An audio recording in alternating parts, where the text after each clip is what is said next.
1,00,000 रुपयांचं कर्ज आणि वसुली 74 लाख रुपये। कर्ज फेडण्यासाठी जमीन गेली, ट्रॅक्टर गेला, घरची वाहनं गेली, पण तरीही सावकाराचं पोट भरलं नाही। अखेर या तरुणाला आपली किडनी विकावी लागली।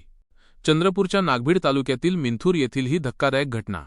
रोशन कुळे या तरुण शेतकऱ्याने दुग्ध व्यवसायासाठी सावकाराकडून 1,00,000 घेतले होते, पण अवैध सावकारीच्या पाशात तो असा अडकला की त्याला चक्क कंबोडियाला जाऊन स्वतःची किडनी विकायला भाग पाडलं गेलं। माणुसकीला काळीमा फासणारा हा प्रकार आता चव्हाट्यावर आला आहे। या संतापजनक घटनेची माहिती मिळताच प्रहार जनशक्ती पक्षाचे प्रमुख बच्चूभाऊ कडू यांनी मिंथूर गावी जाऊन रोशन कुळे यांची भेट घेतली। पीडित कुटुंबाचे अश्रू पुसत त्यांनी या अमानवीय कृत्याविरोधात शड्डू ठोकला आहे। या प्रकरणातील सावकाराचे लागेबांधे सत्ताधारी पक्षाशी असल्याचा खळबळजनक आरोपही त्यांनी केला आहे। आता लढा अन्यायाविरुद्ध। 3 जानेवारीला जिजाऊ आणि सावित्रीमाईंच्या जयंतीदिनी मिंथूर ते नागभीड असा भव्य पैदल लाँग मार्च काढला जाणार आहे। तहसीलदार आणि ठाणेदारांनी दोषींवर कठोर कारवाई न केल्यास प्रहार स्टाईलने उत्तर देण्याचा इशारा बच्चू कडू यांनी दिलाय। कायद्याचा धाक उरलाय की नाही, या घटनेने संपूर्ण महाराष्ट्र हादरला आहे।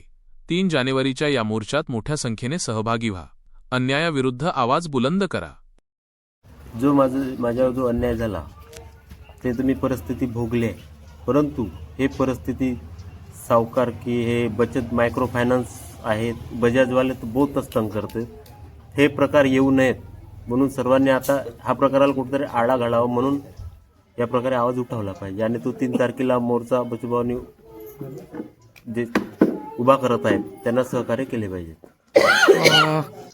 3 तारखेला मोर्चा जो निघत आहे तो म्हणजे शेतकऱ्याचे व्यथा काय आहेत त्याच्यासाठी पण आहे, आणि जे येथे पीडित असतील त्यांनी पण यावं असं मला आव्हान आहे, असे माझे आव्हान आहे। धन्यवाद।